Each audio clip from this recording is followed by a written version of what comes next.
ఎలా ఉంది కూటమి ప్రభుత్వం వచ్చాక? చాలా బాగుంది, లోడ్ కన్నా బాగుంది, ఆక్షేపణ ఏం లేదు. చాలా వరకు పని పూర్తి అయిపోయినాయి. పోయినా ఏమీ కూడా సమస్యలు అంటూ లేవు చాలా వరకు. ఒక్క నిమిషం నాకు టైం ఎక్కువ ఇబ్బంది పెట్టను. 18 నెలలు అయింది ప్రభుత్వం వచ్చి. అవును, ప్రజలకు ఏమన్నా మంచిగా జరిగిందా? మంచిగా జరిగింది, చెడు జరగలే. చాలా లోగడ గతంలో ఉన్న బెండింగ్లన్నీ కూడా పూర్తి అయిపోయినాయి. సంక్షేమ పథకాలు కూడా అవి కూడా సంక్షేమ పథకాలు రెట్టింపు తర్వాత సంగతి శుభ్రంగా లైన్లో ఉన్నాయి అన్నీ హాయిగా, సమస్య లేకుండా. మరేంటి ప్రభుత్వం పరిపాలన చేయకుండా మా మీద అక్రమ కేసులు పెడుతున్నారంటారు వైసీపీ వాళ్ళు? అది చేతకంతాను నన్ను అడిగితే, అది చేతకంతాను నన్ను అడిగితే.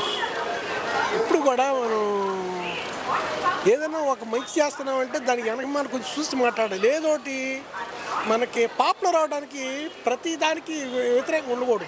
అక్రమ కేసులు పెట్టి మా నాయకులు అక్రమ కేసులు అనేటట్టు వదిలే వాళ్ళే పెట్టారు లోగడ, అది తప్పు.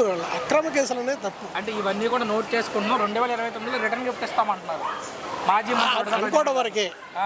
ఇప్పుడు వరకు అనుభవించాం కదా 5 సంవత్సరాల నుంచి.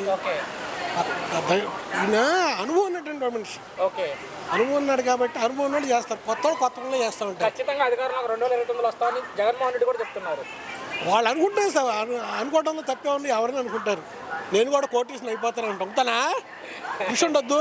అవునుగా, మరి జగన్ ముఖ్యమంత్రి అవకాశం ఉందా మనలా? మీ అయ్యన్ని వద్దు, మీకు అనవసరం నన్ను అడిగితే. అంటే ఆయన పదే చెప్తున్నారు బాబా, చెప్పానండి ఎస్టీ కొట్టుకోమండి, అంటే తప్పేం లేదు. జగన్ అయితే అయ్యే అవకాశం లేదు. మాట్లాడద్దు, మీరు అడగొద్దు అట్లా. ఓకే, మొత్తంగా మీకు అయితే కూటమి ప్రభుత్వం పర్వాలేదు. ఫైనల్ గా ముఖ్యమంత్రి గురించి ఏం చెప్తావు? చంద్రబాబు గారి గురించి ఏమండి, ఆయన అనుభవం ఉన్నటువంటి వాడు, అర్థమైనా చిన్న మనిషి ఏం కాదు, బాగా డిక్కి ముక్కలు తిన్నటువంటి వాడు. మనం అలాంటి వాళ్ళని తప్పు పెట్టకూడదు. నన్ను అడిగితే చిన్న ఉంటే లోటుపాటు ఉండొచ్చు, మనం ఎందుకు అనుకున్నాం, అర్థమైనా అంతేగాని మనం వెళ్ళకూడదు. ఎక్కడైనా అందరికీ న్యాయం.